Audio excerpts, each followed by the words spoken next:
computer. Well, for those people who managed to tune into the surprise entrance of interview with Major John Mott part 1 last week, I'm delighted to say that John has agreed to continue the wonderful story of his life and career. And part 2, it's very rare I get to do a 2-parter or a 3-parter, but I'm very thankful for John's time and assistance in this project, and for his colour and his story and his memories, and of course the infamous upcoming debate on the Household Troops Band. But for those, as you said before, for those who haven't seen part 1 and maybe watching this in reverse, you were national bandmaster, and You'd been happily motoring up and down the length and breadth of the UK and being that encourager and, how you wanted to do the role. So, I think you said it was a summer school, or it was a Cobham School A band, and that kind of provided the inspiration for the Household Troops to bring it back into being? Yeah, that's exactly right. Yes, I was there. When I was there were 3 bands and the A band, which was comprised of members of all 3 bands. So there were 3 bandmasters. I think the year I was there, Don Jenkins, Jeff Otter, and myself. And Norman Bearcroft was the musical director. He conducted the A band. And but the band that I conducted was such a good band. And I thought, what a shame it was that we would never hear this band again after this week in the summertime. So that's when the idea was born to my fertile mind of those years. Yes, it's a very surreal experience, because I know you've done things like Butlins and stuff, and you have summer camps and all the rest of it, which were a very intense week, and it's a very full-on program. So how do you take the fact that you've got all these kids that are absolutely vibing and full of it and really want to push their spiritual experience, and they've got access to these, you incredible teachers and mentors to guide them and just translate? How do you take that spirit when you've got people coming from all over the UK to produce a band that comes from outside of that? Because you haven't got that kind of closeted, lovely bubble experience where you're just in yourselves, you're in the moment, you're learning, you're enjoying each other's company, and sometimes you're meeting family members again. How do you take that? What's the infrastructure for saying wonderful players, but let's take this brilliance and this spirituality on the road? How does that manifest itself? Well, that sounds like a complex question to answer, but it was actually very simple. I saw the band, went to see Norman, who was my boss, and I suggested to him that maybe this band shouldn't die, but should continue in some form. Maybe comparing, and I read about the old Household Troops Band from the 1880s. And in the germ of my mind, I thought perhaps we could do the same kind of thing. And so I said to him, what's the possibility? Well, he said, if you can make it work, have a go. And so I got all the names, of course, and the core from where the guys were in my brief stuff at home. I contacted them all and said, I'm trying to form a band for a summer tour along the South Coast. Would you be interested? It'll be the week which ends August Bank Holiday weekend. And so we would start on the previous Friday night. Most of them said yes.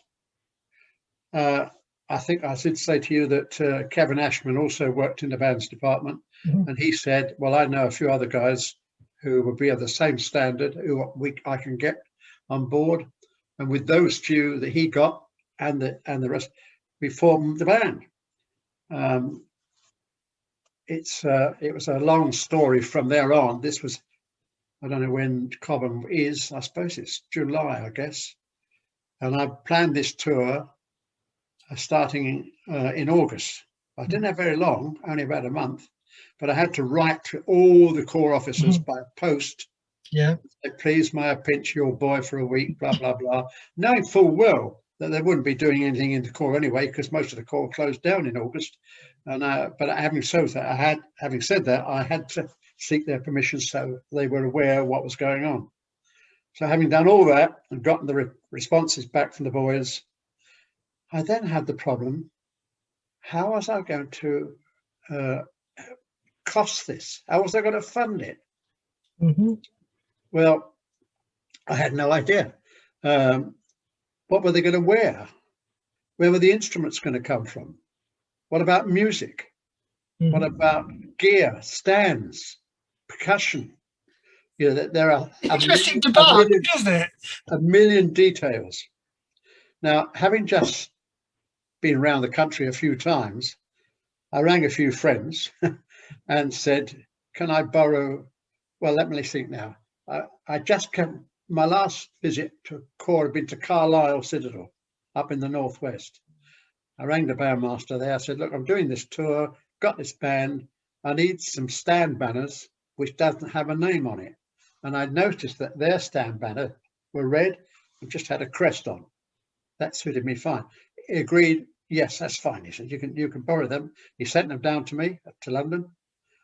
I went to James Williams, I beg your pardon, and said to him, I need some folders for the music to go in. Yeah, he said, you can borrow them. So we had Enfield band folder, which was behind the music stand, so you couldn't see the name. I said to whoever was the staff band marshal, Ray Bowes, I think it was, can I borrow your music stands for a week? Well, we're not using them. He said, yeah, you can borrow them. So I borrowed 28 music stands from the ISB. So we got the equipment. Now, I soldiered at Kettering for a few years before that, so I knew a lot of people at Kettering. And I just happened to know they just had a new set of red festival tunics, open neck style. So I rang up somebody, the band secretary, I think it was, and said, what are you doing with the old ones, which were stand-up collars? Yeah. If you look at that picture, that's how I know. Yeah. And so he said, well, we're probably going to send them to Africa. He says, we've got loads of them. We've got about 40. So I said, well, that's fine. Can I borrow them for a week? Sure, he says, you can. You can have them back. I said, you can have them back again as soon as the end of the week is over. So that's what happened. I went up to Kettering and got them and stuck them all in my car. They had Kettering Citadel on here. Yeah. That provided me with a problem. Now, I happen to know a bandmaster down in Bristol whose name I've forgotten. It doesn't matter. They will know who you're talking about. That's a good thing. Who worked or owned a factory making decorations for military uniforms. Oh, like felt lapel things, yeah. Stripes and buttons. So I said, can you make me 30 pairs of something which will denote that go over Kettering, stick on like a Velcro, yeah. Yeah. So they did. On they went. So we looked like a real McCoy. How are we going to get round to the south coast? Are we going to go in umpteen cars, motorbikes, or whatever we're going to do? So I happen to know. Did any part of this go, hang on a minute, there's, it's a nice idea, but it's problem after problem after problem. You're like, did you kind of have it done? Say, Lord, am I going off my rocker here? Is this kind of a no? I had no doubts at all about any of this. There were a few challenges, certainly, but I had no inhibitions about what I was going to do, how I was going to do it. The Lord was going to help me, and he did. So I rang up a bloke called Tony Thorogood, who was a bus driver at Barking, trombone player. He was in the troops band. Tony, can I hire your bus for 10 days? Sure, he said, it'll cost you whatever it was. I can't remember, £600, I think. So then I said, when I wrote to all the Corps to say, we'd like to come and visit you, this is what I said. We'll come to your Corps. We'll arrive for lunch if we may. We'll do a march and an open air concert on the seafront in the afternoon. We'll march back to the hall. If we can have a bit of tea as well, that'll be fine. We'll do you a concert in the hall. We'll sleep in the hall on the floor, which is what the old band did. Yeah. So there's no billeting problem. Yeah. And I said, and I'd like to charge you £100 expenses. So there were 7 or 8 corps, which gave me 800 quid, which more than covered the cost of the coach. So that's how it all done. I even designed a poster in advance, because I thought some of these corps are a bit lazy. They won't advertise it if we don't do it for them. So I designed a poster, got them printed, Folkestone, Eastbourne, wherever it was, sent it off as well. So they had the whole package ready in hand. And every corps, I think, without exception, really went for it. So every place we went to on that very first tour in '85, we had a sellout audience in the evening every night. Big crowds outside because it's summertime, the weather was good, and we marched, the colour of the band, blah, blah, blah, marching along Eastbourne seafront. People were just stopping, listening, and followed the band wherever we stopped and listened to the hour's concert or whatever it was we did. A case of being, I don't want to use the word novel idea, but before the Household Troops Band, the idea of how, one of the thoughts I had was the fact that, in years gone past, the local Salvation Army band would have done the Sunday afternoon bandstand, but in the mid '80s, that if the core band didn't do it, you didn't have all the wonderful sections doing all these concerts and tours that we sort of got into. You might have had, I was looking at the history of Woodbridge Corps and the fact we had Upper Norwood Band, Enfield Band, and they would come to do weekends. Yeah, that's right. And you're doing something slightly but different. They didn't do them in August when nobody's around. A lot of the corps were decimated because everybody went on holiday. People you were trying to reach, there were the non-church, we didn't want to get to the Salvation Army people. We wanted to get to the people outside, bringing them back into the hall in the evening. That's exactly where we were aiming. So we weren't trying to get to Salvationists, although the corps were responsible for the organisation, but for the people, we wanted to come from outside. So when the first ripples came, did you kind of, how well known was it beyond the fact that you're getting all these posters out, you've written these letters, and all the band members are saying, yes, we're signed up, we'll be there? I contacted a musician who was on the same building as I was, of course. I rang That's helpful. The editor, and I explained to him, or whoever it was, him, I think, what we were doing. They produced some pictures of the old band. They printed the itinerary of the whole week, which corps, which day, where we would be, who the guys in the band were, where they came from, which corps they went to, blah, blah, blah. So there was that sort of 2-page spread in the Musician of those days. This was 2 weeks before we left. So, everybody in the army knew about this new fangled band that was going to be formed. So that's how it all started. I could even give you the front row cornets from memory. Hang on. Go on. I won't test you. Kevin Ashman, principal. David Dawes, not a bad second.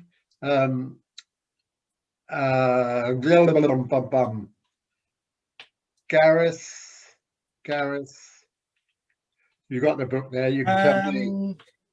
David Dawes, Darren Scholes, That's it. Adrian King, that's and it. Graham White. Clarence to do was selected, but because he had other commitments. That's right.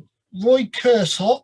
First cornet. Now, Roy was at Kettering or Peterborough. I can't remember. Stockport. His father comes from Stockport. Yes. Yeah. Oh, that's where he came from. Now, I asked Roy.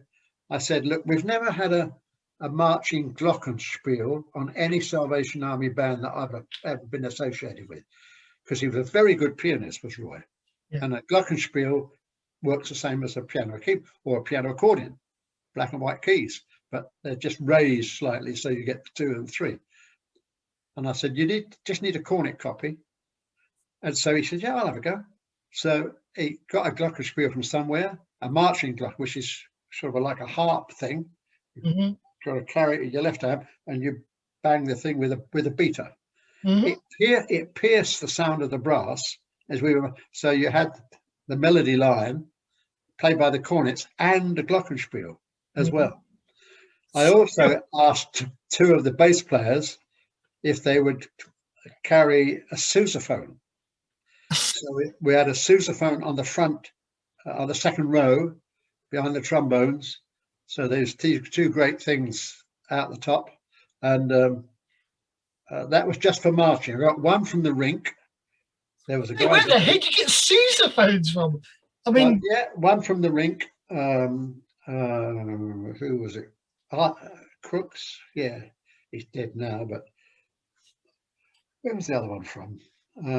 pass, couldn't tell you. Can't remember. No. Anyway, but that's they just put them on their shoulders and they played. It looked great. It looked great. It sounded very different, and that's exactly what I wanted to happen. A different sounding Salvation Army band, but it's still the same. We had the colours. Let me tell you about the colours. Yeah, I know a little bit about this because I'm fortunate enough. I've got a copy of the Yeah, book. well, you know about that, but everybody listening may not know May that. not go for it, you know. When I was in the bands department, I had two cupboards for my coats when I came in to hang, and at the bottom of the cupboard was this old rag. I'd just seen it, just left it, put my coat in there for months and months and months. Suddenly one day I thought, oh, what's this? So I opened it up, it's a flag like you've got behind you, and the bottom it said Salvation Army National Songsters, which had gone. That by then it had gone, and so I took it home to my wife of those days. I said, "Could you unpick National Songsters?" Oh. So she did. I sent it to Judge Street and I asked them to put Household Troops Band in. It had two small moth holes in it. We still got that flag. I've got it here in the house. We had a new one presented to us in Norway many years later, but they got that colour. They got those colours, and they were marched ahead of the band for a long time, 15 years, Mm-hmm. and they still carried them then until we got the new colours in Norway. I've listened to recordings of national songsters, and you don't realise that some of these would not have had that. All these would have their own sections. I mean, it makes me wonder what happened to things like the SP&S band and Rosehill band and all their flags. Well, I've done articles on the Rosehill band, the SP&S band, and the Men's Social Work band. Yep. I've done articles on all of those for band magazines years ago, so they're around somewhere. Yeah, I was curious because I was asked. They all had flags. Yeah, and where are they? I'd love to know. So I don't know. It was really weird because going off topic, 2015, a local history society asked my father to do a talk on the Salvation Army to do with the Congress and the 2015 celebrations. And a friend, and at the last minute, my father couldn't do the talk. And he said, he gave me his notes and said, "Can you go and do it?" I said, "Well, I can't ad lib like you, but I'll do what I can." And a friend of mine phoned up who worked at the local hostel. He said, "Are you going to the Salvation Army talk tonight?" I said, "Going to it." He said, "I'm leading it." And he was like, "Really?" I went, "Have you still got the Men's Social Service Ipswich hostel flag?" He said, "It's in my cupboard." I said, "How are you getting it? Can you come by taxi? I'll pay." He said, "Do you want me to bring it?" I said, "Yes, please. I've got my singing company flag, but I needed a different," and it was almost falling apart. But to have a non-core section flag, it was just magic. Well, that's the story of our flag. So there you go. So bearing in mind that you have a reputation, a wonderful earned reputation for being a marching Salvation Army band. Yeah. For this first rehearsals, there are a glittering literati of former and current military bandsmen who know how to do the style of marching. But would there be members of the band whose knowledge of marching was not up to scratch? And how did you get around that? Nil in some cases. We only ever had the most military bandsmen we ever had in the band at any one time was 3. Okay. a trombone player and a cornet player, both in the Welsh Guards, and a euphonium player in the RAF. That was the most we ever had. But we did have. Will, Andrew Scott, and Andrew Mercer. That's right. I'm looking. I'm cribbing all the notes here. They're the guys. They're the guys. Yeah. Ralph was in the band, principal cornet, for a number of years, and but learning to march. Well, they learned by doing it. In fact, on that very first tour, we did our first concert on the steps of St. Paul's Cathedral, Friday lunchtime, and playing to lunchtime crowds, quite a lot of people there, and then we were going to reenact the old band's visit to Margate Beach. Yep. There's a famous picture of the old band, in a circle on Margate Beach playing. Yep. We were going to do that. We got to Margate. It was tipping down with rain. I don't mean just gently raining. Once, yeah. We just couldn't get out off the bus, so we couldn't do it. We went back the next day and did it, actually, but we couldn't do it on the day we wanted to do it. The very next day, the Saturday, that was a Friday, the very next day, we were in Folkestone, and it was the Carnival Parade. And they'd asked me sometime before we went, would we lead the parade? And I had no idea it was such a huge affair. It was there were hundreds and hundreds of people on this parade, and hundreds of people listening, watching. So we lit it. We had got the blue book, the march books with the selections. Do you know that one? Oh yes. Favorite march. I probably got it here somewhere if I looked hard enough. There are 25 marches in there, and we played every single one by one. I said, we start at number 1 and just carry on playing. Yeah. As we went round. Mark Bearcroft was on the bass drum at the time, and time he'd finished, his knuckles were blood red from banging the skin, and kept hitting his knuckles as he hit the drum. Yes, exactly. But I've marched a few times with the bass drum, but I've never damaged my knuckles, thank Lord. That's the very first march we ever did. The counter marching came much later, when we were asked to do marching displays in the Royal Albert Hall. Yeah, because I remember you done this wonderful kind of triangle star thing right in the centre. Yeah, we've done 2 or 3 of those in the Albert Hall. Yeah. But the very first one, we did ask Ralph, Welsh Guards, to come and give us a bit of a train. So we all went off to Chelsea Barracks in London, and a big, huge parade square there, chalked it out on the ground, the arena, size of the arena. So we knew how far we got to march. So we would just. It sounds like what's his name, Tony Hart, when he used to do his big car park diagrams in the fire. Yeah, everything was done the same way. That's the same way. So we did counter marching backwards and forwards back, and then Ralph said, and he frightened everybody to death, we're going to do a bomb burst now. So nobody knew what a bomb burst was. Let me just explain. So we're marching in 4s, okay? Yeah. So a double tap on the drum as we're all playing. This file goes off over here. This one goes over there. This one goes over there. This one goes over there. You get another dumb tap when you get to the edge, and about turn, and you come back, and you back face it in the opposite direction. For the first time we did it, it worked. Everybody was so surprised, and they all clapped themselves. They were so shocked that it actually worked. So we used the bomb burst many times. So after that, that's incredible. But it was quite simple to do if you knew what you were doing. If you concentrated. Yeah, I mean, bearing in mind most army bands that I've seen and heard about, it's from the town centre in the high street. That's right. Yeah. The grand, as I think Ray Stedman said, the grand stately parade down the thoroughfares, big towns. That we didn't do the military style. We didn't have the instrumentation. But some military bands, their sole purpose is to do the marching displays. Yeah. Whereas Household Troops has the spirit behind the message, doesn't it? Exactly. Absolutely. People would be attracted, and then you need to explain why. Who are these people? And we would tell them. Yeah. So where was the first rehearsal for the band? You've surmised the instruments and the stands. You've begged, borrowed, and not stolen from all 4 quarters of the UK. The first rehearsal was held in the Wood Green Hall in January.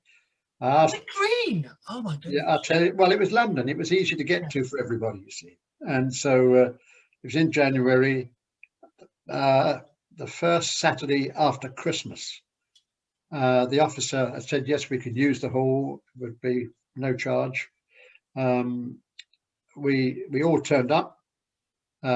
This is really the first time, although we first time we played before we started any tour. Mm. So the tour was going to happen the following whenever summer, and extraordinarily they all were there, but it was freezing cold, absolutely In freezing. January, I'm not surprised. There was no heat on. It's a big building, heat on, no heat on. So I said to Tony Thorogood, who turned out to be a real helper, a real Jack the Lad, knew everybody. I said, look, Tony, we've got to warm this. But leave it to me. He said, off he went in his van. He came back an hour later with 4 or 5 gas heaters, those horrible, smelly, noisy things, and just stationed them around the hall.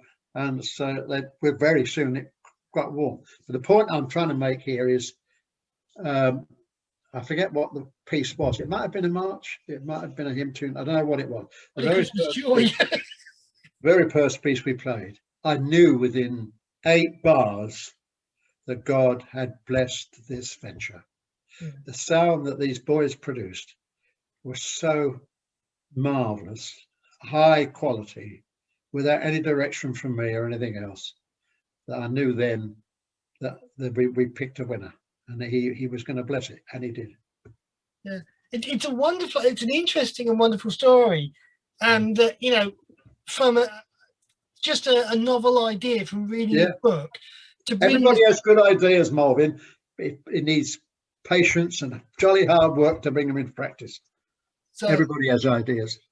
I think what I found interesting was that I remember when I was doing my composer interviews last year, you'd have someone like Paul Drury who had this innovation of being able to write music, but beyond doing that, didn't know anything else about, there was a music department that issued the songbooks and the tune books. And you had your Richard Stations, your East Allens, your Michael Kenyons, who worked in London and went to Cambridge Heath and Regent Hall, so they all knew each other. But the people in the sticks in Scotland didn't know how to get scores in. And then I look at some of the members like Paul Sharman and David Edmonds, who became things. So you began to have these quality composers in the band as well. So that's right. Were you really happy, to say, I know, because David said that he brought some folders along. You said, what have you written? Come on, bring it along with you. Yes, he did do a few pieces, and we played him, and he still does it. With the new conductor, and he still plays in the band, and he still brings the new music along. Paul Sharman was not actually writing; he was in the band on soprano, superb soprano player, but he wasn't writing in those days. He didn't start writing music till later on, after he'd left us. When he got into the staff band, I think that's when he started. So, but he did write a march for me, which was given to me on my retirement festival. I will play it in a little bit. I've found a video of it. So all right, okay. So where do you want to go now? So that you've had this first tour, and it's kind of, blown everyone's mind. It's very clear that the Lord has said, go out and do it, and you get obviously the invitations rolling. You do several successful tours. One thing that I am very proud of as a Salvationist is in November, when you can, you're in the Lord Mayor's Parade in central London. Now that is not a 5-minute job. That is. I'll tell you how that happened. But please do tell us the genesis of your involvement with that. I will.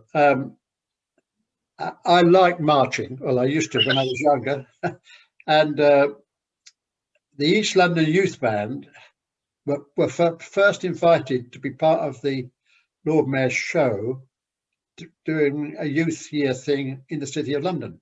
They thought they'd invite the Salvation Army band, comprised of young people, to march in the parade, which they did, and they did it for 4 or 5 years. And then became harder and harder for them to get players. That they were trying to reach out anywhere that if you were warm and you could play, you'd be in the band. So this is incredible that I think about it now. I rang up the conductor and I said, look, you don't have a cymbal player, do you? He said, no. I said, I play the cymbals. I'll come and play the cymbals for you. He said, all right. I guess I must have been 60 by then, ish. Yeah, he says, who was the conductor? Weaver. Master Weaver, yes. Ram Weaver's son, Max Weaver. Okay, yeah. From Barking or somewhere around there, Romford. So he was doing a band. And so I joined the band, only for the Lord Mayor's show once a year. So then it became harder and harder for them to get players because these kids all got Saturday jobs, so they couldn't turn up. So I said to whoever organises it, I said, if you can't find it, the troops band will do it. I hadn't asked them. I said, we'll do it. Would that be all right? So he was kind of relieved in a way. He hadn't got the worry and the fuss and all the rest of it. So we started to do it, and I think we've done it non-stop ever since. Still doing it now. Yeah. And it's a great. I mean, there are thousands, there are millions who watch it on TV. Yeah. It's the Salvation Army band. It's a troops band that do it every year. We have got soaked to the skin many times. When did the famous capes come into action? I'll tell you that much later. But I said to Jan the other day, who was the colour sergeant towards the end, I said, remember when we were coming home from the Lord Mayor's show once and it rained the whole time? We even had our lunch sandwiches out in the rain. There was no for us to go our way. And I said, we drove home without our shoes and socks on because it was so wet and cold. The shoes were full of water. The socks were wet. So I drove home with bare feet. Yeah, I remember clearly that day. Yeah. But often it does rain. Well, it's November, isn't it? So, but it's a great showpiece for the army. And then, of course, the girls from Hadley Timbrels. I was going to say how I invited them to come and join us as well. So they're still march at the front. So that's good. It's an interesting spectacle because, you know, as you say, it's not what you do. You know, for normal Salvation Army bands, the 5-minute march down, and even if you're doing it on one of your, you know, parades and when you go on your tours, it's a good 2-3 hour. You know, even on the TV, you know, we may see it for 2 minutes. Yeah. But I mean, how long? What does it? It's about 3 miles round, and then of course you have to do it coming back. So you know, what kind of time are you starting at in the mornings for that? You have to be at this underground car park in central London near the Barbican by 8 o'clock in the morning. It doesn't start till 10:30.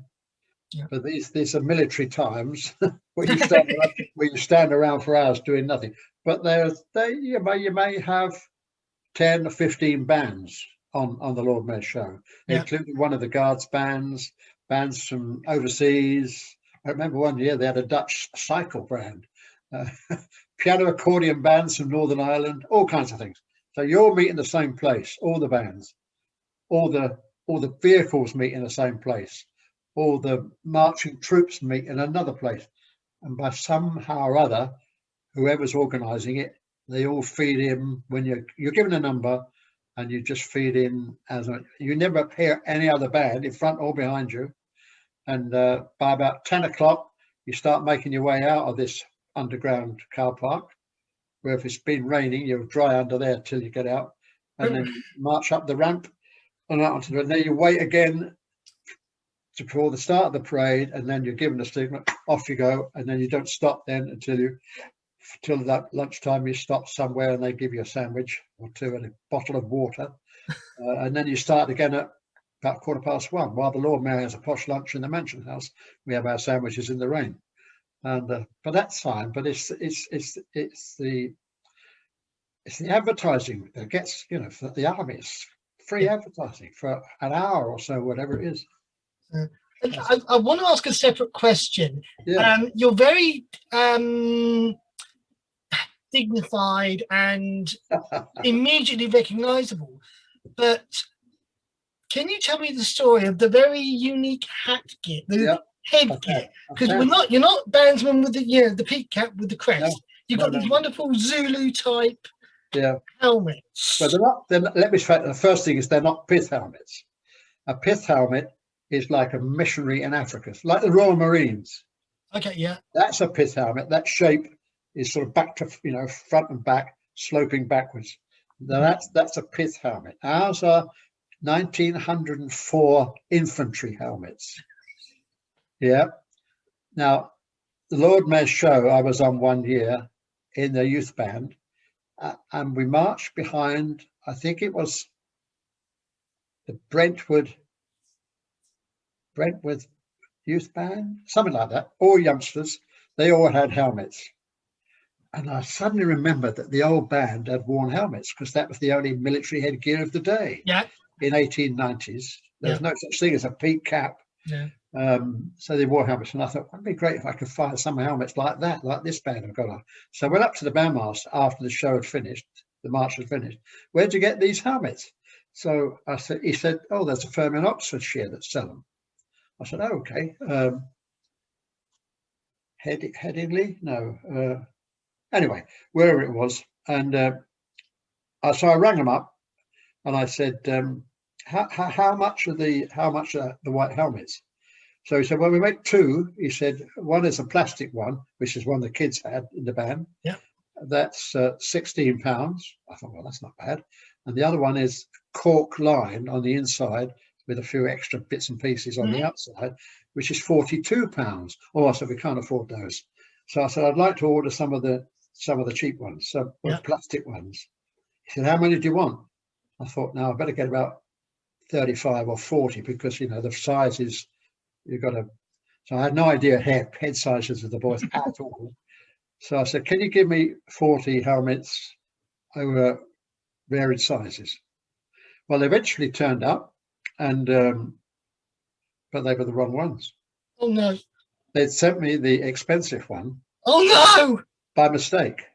So I then phoned up again and I said, look, I'm very sorry, you sent me the wrong one. He said, well, which one did you order? And I said, I ordered a plastic one and you sent me the cork one.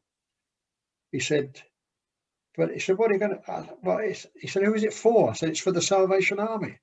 Oh, why didn't you say that in the first place? You can have them at £16. If I quoted you that price, that's what. So we got them home. My wife got all these Salvation Army bands. There's a band that goes across it. She stitched all them all on. Good grief. I got the Sergeant Major's hat band doesn't have any horns underneath. If you look closely, bandsman's badge is a crest with a crown and two horns underneath, designating the fact they're musicians. Yep. But I thought, if I have a black one, which the Sergeant Major's cap badge is, it's black with a red back, put those on, that'll look different again. So that's exactly what we did. They came from SPNS, they all went on as well. And the first time we ever worn them was in Blackpool at about 1992-ish. Was that right, was it? It's in the book. It's in the book. But the boys were very nervous about wearing these things. They thought everybody would laugh at them. Yeah. It's unusual. Nobody did. And we formed up and did the first march in Blackpool with these things, and everybody was taking pictures. Everybody was taking pictures. I thought we were the light infantry or refugees from Zulu or whatever it was we were. Yeah. The red tunic. You have this image of Michael Caine with the Zulu. All that stuff, yes. Yeah. All that stuff. But it's the most significant thing about the uniform of the troops band. I wanted them to sound different, look different, and be different. That was my motto. So they certainly did look, and they still wear them even now. Yeah. Now, last week, I believe you quoted one of your favourite marches that you want at your funeral, I think was the quote you used. Yeah. I really hope, if I'm wrong, then I'll skip it. Was it Wreath of Courage? It was indeed, yeah. Right. So what I will do now is I will share my computer screen and you can sit back for 3.5 minutes and we will listen to the Household Troops Band, which I think it is. play the Wreath of Courage March by the maestro, Mr. Beardcroft himself. Indeed. So we'll, what's known as the non-commercial break. Okay. We'll see if I can remember how to do this, because it's been a long time since I've done this. All right.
Well done. Yeah, a lovely piece of music from the maestro himself. It's a great march, isn't it? Yeah, it's a really nice recording as well. What two things came to my mind? One from when I was reading the book. A lot of people in recent years have sort of cottoned onto the fact that I think, and I may be wrong, and correct me if I'm wrong on this, that have you taken part in the Rose Bowl New Year's Day parade? The longest march we ever did, 6 miles. Because that is an epic. I mean, it makes the Lord Mayor's look a little bit small changed. The band have done it 3 times. I've only done it twice, but they've done it since I retired as well. Yeah, it's an amazing, amazing day. It starts at 4 o'clock in the morning. We were. Bear in mind, this is New Year's Day. So, yes, that's right. New Year's Day, except when it's on a Sunday, they won't do. Do January the 2nd. If the first falls on a Sunday, they do it on the 2nd.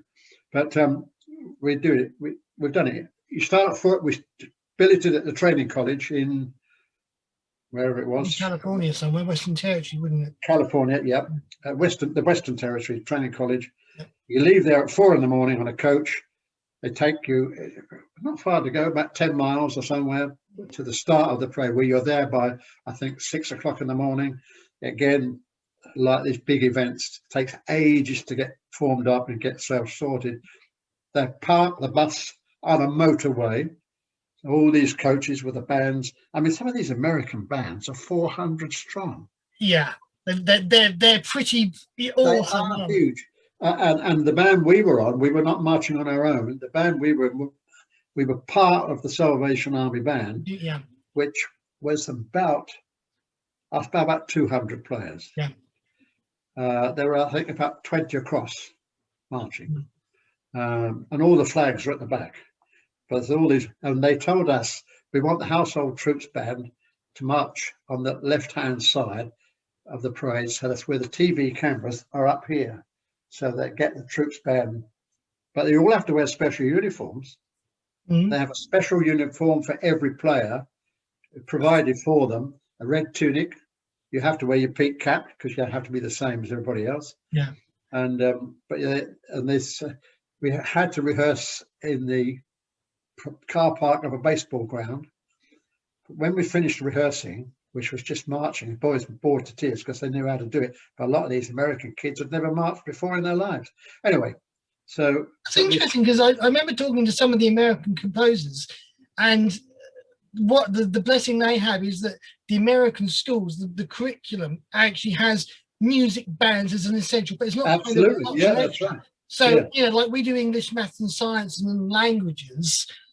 Music learning is an essential part of the American and sport as well. Yeah. So and sport, absolutely. But the Salvation Army kids weren't necessarily in those marching bands. So anyway, so they did that. Anyway, this van drew up, opened the sides, and there's these hundreds and hundreds of red tunics for everybody.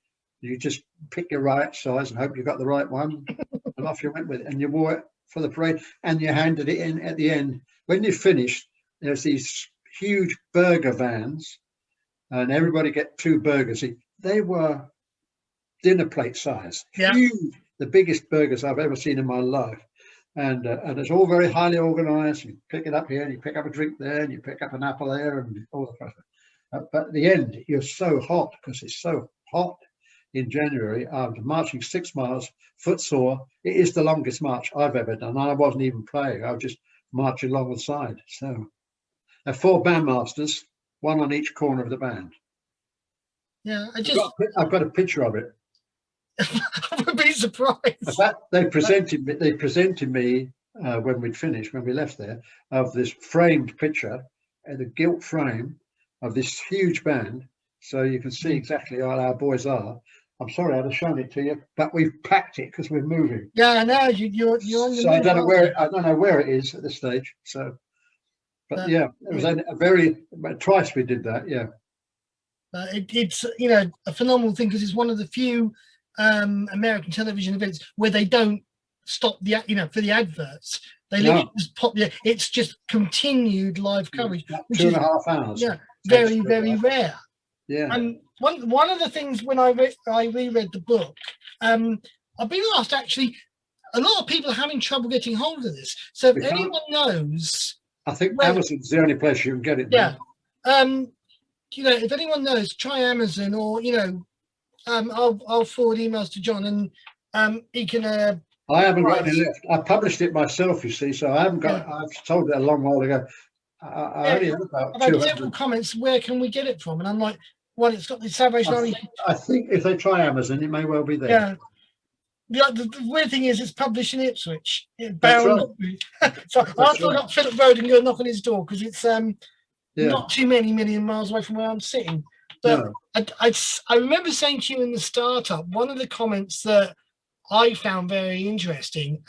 One of my side little nuggets of fascination is core band marches and the stories behind them. I was fascinated to read that you made the effort that if you went to a corps that had a band march, like Yeah, Blackpool right. or Cambridge, Yeah, I mean, we know the famous ones like Sheffield Citadel and yeah, Birmingham Citadel and Airdrie Young People and that kind of thing. But, if if you've never seen the 1978 video of Herbert Mountain conducting Sheffield Citadel, you wouldn't necessarily know some of these old marches existed. no, And I mean, I've been privileged to play things like Ipswich Citadel, written by their old bandmaster, but it's kind of the thing that gets wheedled up for an anniversary or for a funeral or for a special birthday. that's right. Apart from that, it's kind of Well, so. we tried to do that wherever we went. Eastbourne Citadel has a march by Ray Cool, it was a good march. Blackpool has two marches called Blackpool. Blackpool number 2 is called the second one by Herbert Mountain, I think.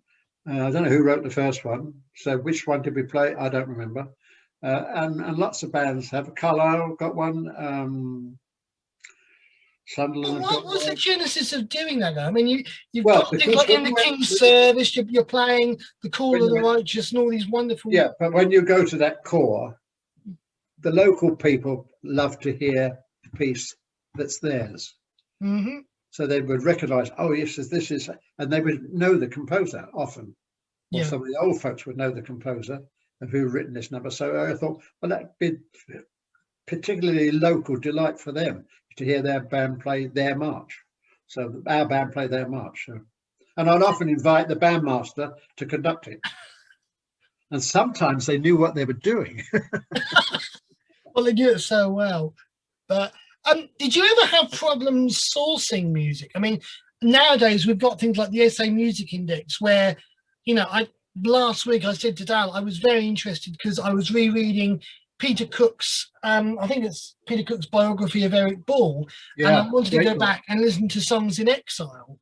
Yeah, And a marvelous piece, but I've never played Songs in Exile in a band because my core band wasn't big enough to do that. So it was interesting to say to him, can you get it digitized so I can buy a copy and actually look at the music? But you didn't have that availability no. 20, 30 years ago. God So bless, God bless the photocopier. how did you find, some of these, date back to the 1920s and 1930s. Well, I mean, when Not I was all in core bands have a complete record of. no, when I was in the bands department, of course, they did have everything basically. So that was relatively easy. But when I left there and became a corps officer again, still doing the troops band, I went to bands that had good libraries. I went to Nottingham after the bands department, and they had a very good library. After that, I went to Southend, also and Boscombe, and they had good libraries, so I could actually, with permission of the bandmaster, please, I'd like to borrow a copy of this, and I would photocopy them. It's interesting. But there was no index. I had a little tiny book. You may have seen them. A little red book about so big. Orange it was. And mine was red. Orange or green. I found it the other day, and I was Yes. I was surprised as to why I got it. I don't know. But well, because it used to list everything that was in there. So if you wanted to find out what number Cairo Red Shield March was, you could look under C, marches, C, there it was. So And sort of a little red book for the band's master to yeah, draw find the numbers. Yeah. But I remember when we were practicing, we had a piece of music came through, and it was a fairly old piece of music on the stands. Yeah. And we just couldn't get through it because it was just too technical, too big for the band. We tried to do it, but were you was that in your mind that there was literally nothing? You had this exemplary group of players. Was there anything that caught them out? Then you had to really attack it because you've got these wonderful top level players. Well, Right, we're going to play the present age. We're going to play Bognor Regis. We're going to play Blackpool Citadel. Now we're going to play Faith Reborn. They could handle. They've played some of the most quality King of Kings, but the top notch. well, literally, there were no rehearsals at all. For that first tour, there was not, apart from that one in Wood Green, which was only about an hour and a half, there was no rehearsal on tour at all. So you put the program up and you played it at sight. That's why they had to be good players. They had to read it and play it and make it sound convincing. Sometimes you just got away with it, but sometimes, most of the time, it sounded quite convincing to the untutored ear in particular. Later on, we would build in a rehearsal, like we were going to somewhere for the weekend or Saturday night often. You'd get there sort of lunchtime and have an hour's rehearsal, then go out on the march in the afternoon. Mhm. Then maybe get another half an hour when you got back from the march before the evening show, and then that was it. But there was very little rehearsal. Solos didn't get rehearsed; they had to play those from sight. And so, you know, it was what's the phrase? Sight reading, isn't it? Yeah, On a, it's basically sight reading. Yes, well, I was trying to think on the edge of your seat stuff. were there any pieces of music that kind of got binned because it was like we played that to death? You know, can we have Oh something yeah, different? oh yeah, all the time. They would moan all the time about the repertoire, all the time. But in the afternoons, when we were playing concerts outside, I'd often play non-Salvation Army music. We had a Well, that selection. was kind of dangerous. I mean, you're you know, you're there to promulgate the message. Yeah, Was that kind of, I know, not ironic, but kind of, is this going to work? Because it's well, not. we're talking about two pieces in an afternoon's concert. Yeah, I mean, most of it would be Salvation Army stuff. yeah. And then you put on, I don't know what, Jerusalem or Land of Hope and Glory or that something. kind of stuff, yeah, Yeah. because people would know it. Yeah. Glenn Miller songs, they would know that, things, stuff like that, but not often. Just maybe one or two, maybe not only that, maybe just one, but just to attract something they know. People like what they know what they like. Mm. Very important. Same with the Salvation Army audience. Yeah, I do remember where I was collecting opposite the band, and we were doing a Saturday afternoon playthrough in the thoroughfare, and we had the little Unity series books, Yeah, and we started playing hymn arrangements and stuff, and for some reason they just switched to the tune book, and the people just stopped, and yeah, I realised what was happening, and I tried to side. I said, "Keep the tune book, keep the yes, tune book going." I yeah, said, you know, you'll play this. And the number of times we get, you know, it's like, I don't know what the tune is called, but I'll say that's Crimond or that's the old yeah. Rugged That's right. Cross. That's exactly right. One thing I found very interesting in my conversations was when you're doing overseas tours and you're doing a meeting and you're doing a worship service, Yeah. how much prep did you get from the fact that, I mean, I think of several American songs, they will, I think, like My Jesus, I Love Thee, they don't sing that to the same tune that we do. They No, sing like no. Gordon. How much prep would you have to do to say, hang on a minute, what would the, you know, is there an American version that would be more knowable? Like say, what on earth are they playing? Is that the British version? That sometimes did happen, yes. We've been to America about 4 or 5 times, but they did have the basic songbook. If you've got a songbook now, I've got one. Yeah, I've got about 14 here somewhere. Well, the newest, is it not this one, but the last one, but one, this one. Yeah. It's got some American songs in the back of it. Oh, the American supplement. Yeah. Yeah, American supplement, but not many, only about 6, something like that. Yeah. But in the main, they did know them. If they were good army songs, traditional army songs, and our executive officer, David Phillips, he would always lead the worship meetings. Mm-hmm. We were in New York at that Harlem Corps, a black corps. Mm-hmm. 200 or 300 people there Sunday morning, coming in at all kinds of times. It started at 11. They were still coming into the meeting at 11:45, which was fine. But beforehand, they'd had 3 girls, Salvation Army girls, black, beautiful singers, beautiful to look at. They did the warm-up act for the band. So they came onto the platform, did the warm-up act, then the band came on, and then Colonel Phillips would come on and start the meeting. At the end of the meeting, 15 people at the mercy seat, Mm-hmm. and one man kneeling at the mercy seat, "Sing it again, brother! Sing it again, brother!" He was singing a chorus, and this man kept on singing it around again. Yeah, thinking it would bring more people to the mercy seat. We saw lots of people at the mercy seat over the years.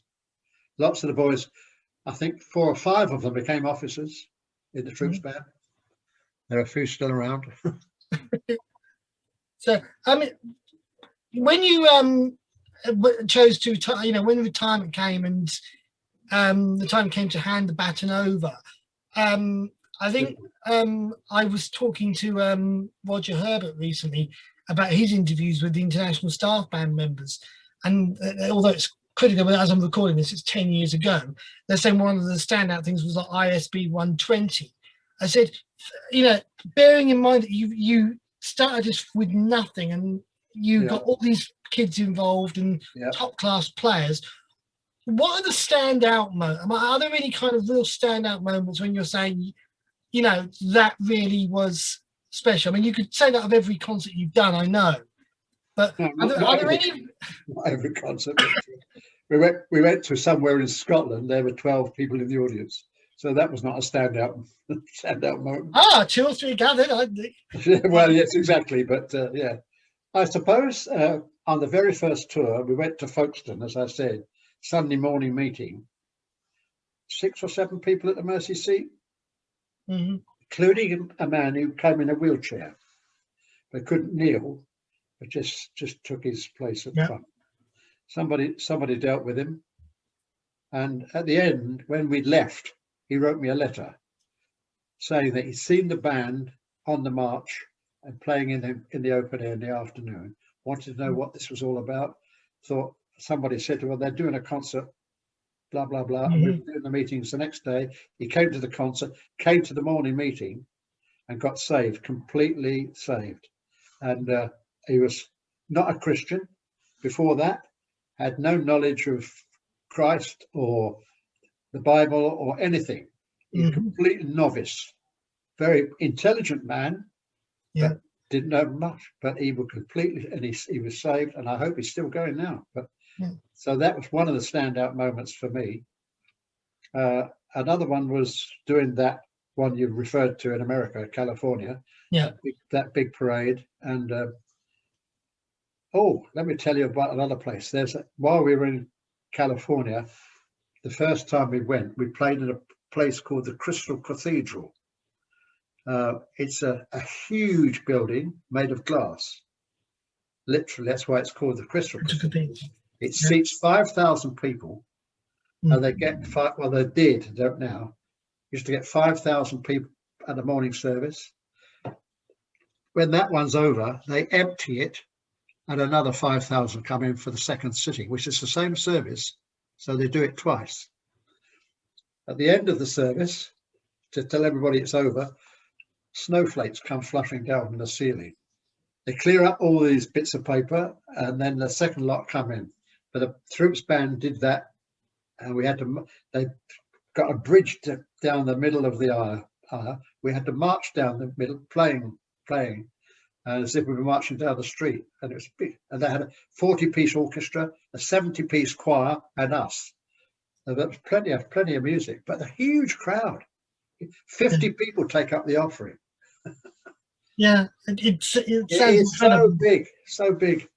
It's not like that now, sadly. But the Lord is still there, which is absolutely. One thing I did find encouraging when I was going through my old brochures. I wonder how much of this the Troops Band did or was aware of. The fact that you play a variety of music. You're not just doing the classics. You're not just doing the new stuff. You play across the board.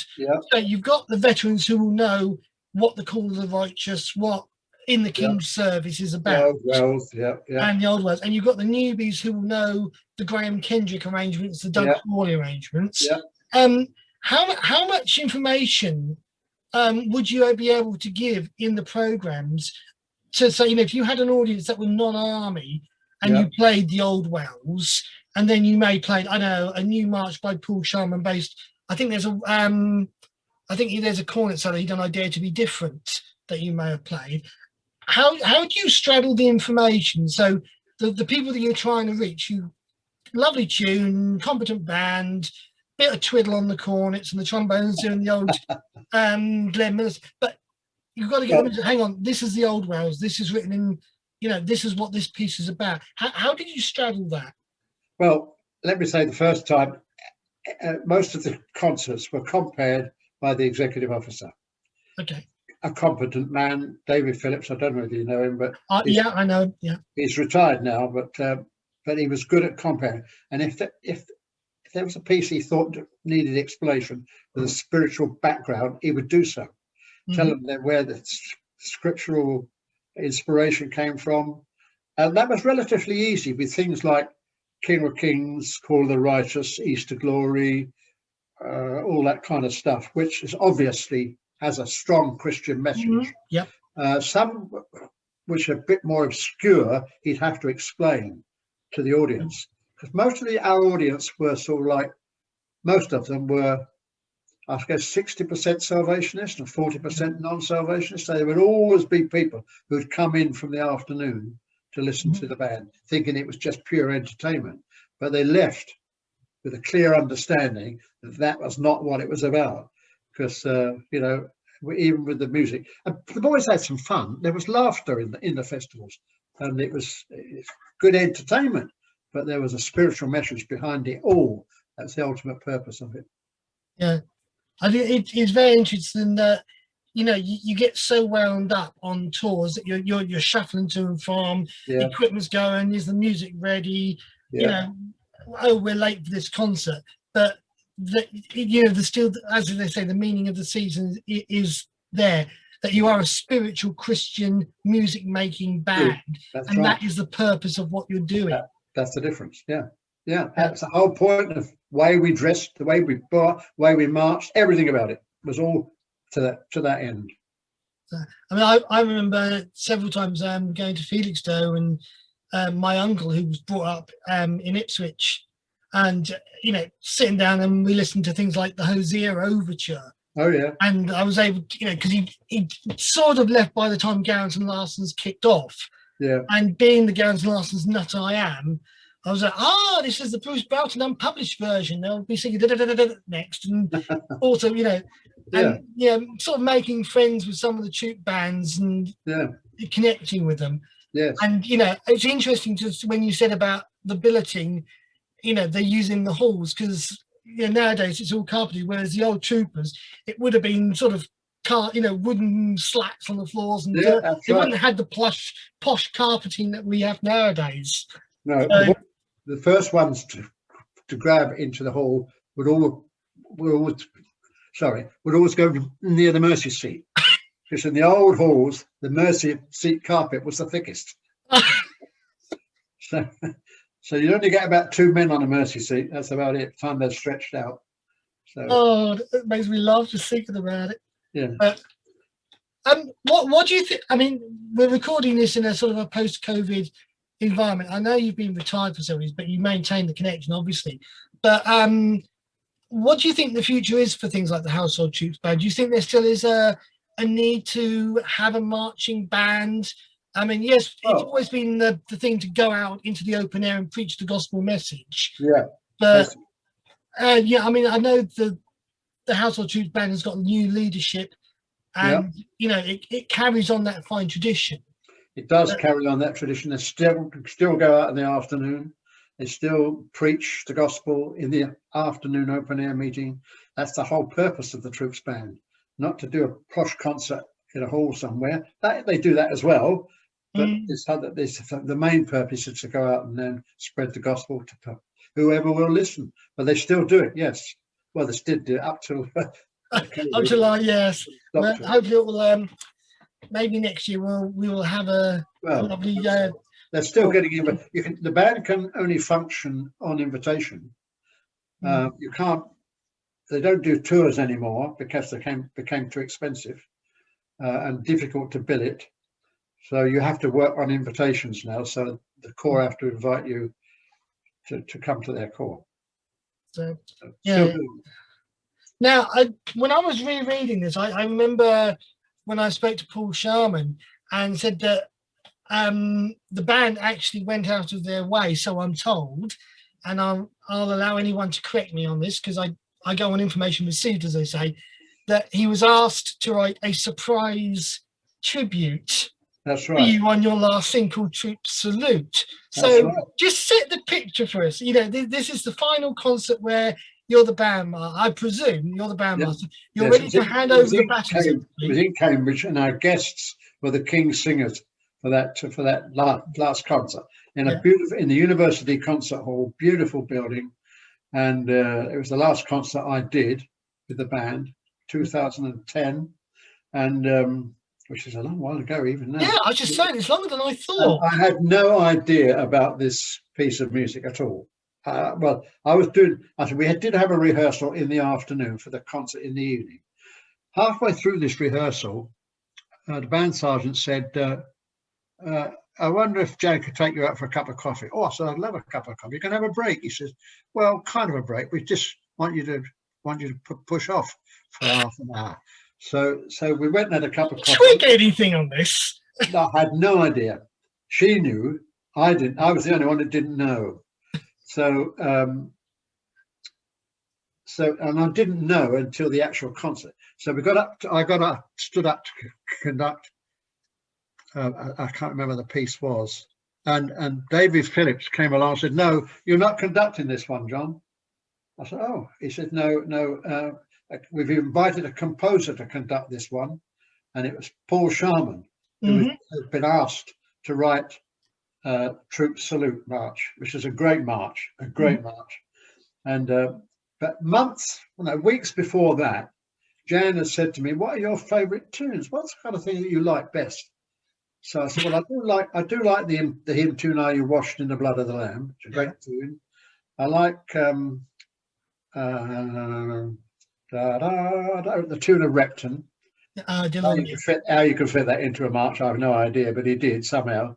And I like the tune from Gowans and Larson. There's only one flag for me. You've got a great marching tune, that is." And lo and behold, he put all three in this march. And the bandmaster, who's the bandmaster now, Carl Saunders, he conducted this for the first time, and I was gobsmacked. Well, It was a lovely moment. A lovely moment. I was taken completely by surprise. Well, I can't take you by surprise, but I did manage to put this together very quickly this afternoon when I discovered I had a recording of it. So sit back and enjoy your Troops Salute. And I've managed to get some of the words in. Hopefully this will be more or less in the correct order. But as I say, any mistakes are mine and mine alone. This was done in about half an hour this afternoon. Well done.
Typed out there's only one flag for me, so I was able to just grip his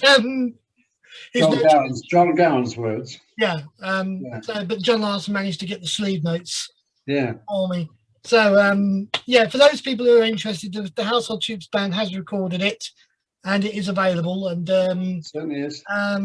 It's a very well known. It's a lovely Paul Sharman march, and for those of you who are interested, the interview with Paul Sharman should still be on YouTube, along with all the other 50 odd interviews I've done. Sadly, you know, that was going to be the kind of thing where I just kind of say, you know, I salute you, sir, and say, you know, the Household Troops Band is something that the Salvation Army is rightly proud of and continues to proclaim the message of Jesus Christ our Saviour. And we're very glad of it.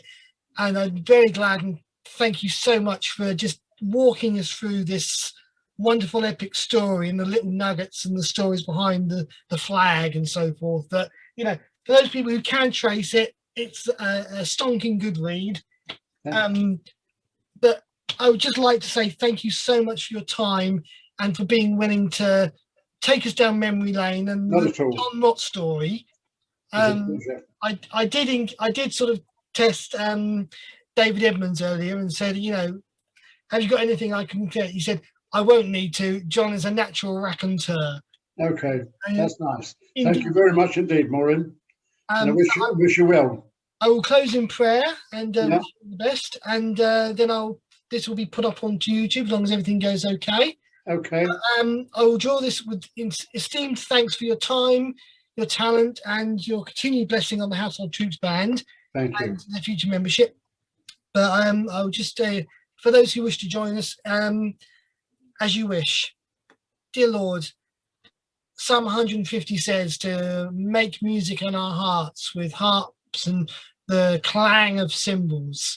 And we thank you, Lord, for providing the inspiration. We thank you, Lord, for giving us the Household Troops Band and all the membership and the people that have passed through its ranks through the years.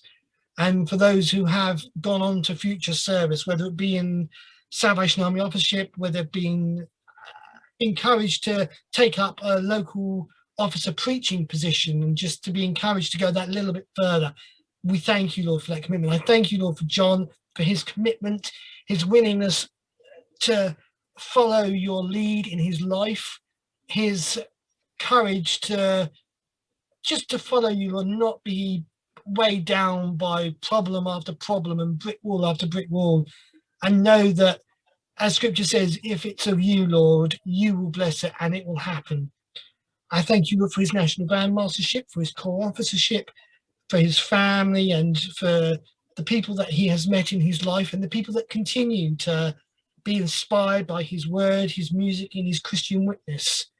I pray for the members past and present and future of the Household Troops Band, that they continue to be this Genesis project that goes out there and just proclaims your gospel and your love to the masses, and that we're not restricted by boundaries of country or civilization or town or road, that where the need is, if the Household Troops Band can do it, they will, like any Salvation Army group, like any Salvationist. And I just pray your blessing on the current members of the Household Troops Band as they struggle to do in their own cause. I pray for John and his family as they begin to look at moving house, and that will, in this weird time, will be a very simple and straightforward procedure, and that at some point John will be able to put his feet up and have that well-earned army cup of tea and just be able to listen to the music and read your word and know that the hurdles of moving house are over. Something as a Salvation Army, obviously, he's well equipped and known for. But I just pray your blessing on him and his family in the next few days and weeks as they go through this move. And I pray for the members of the Household Troops Band, and also for the youth bands and all the bandsmen, the national bandsmen that he came into contact with as he went up and down the country, for those that continue to be inspired. And Lord, as we say, for those that inspire the generations now, who see these bandsmen doing all this fancy triple tonguing and wonder what the heck is it all about?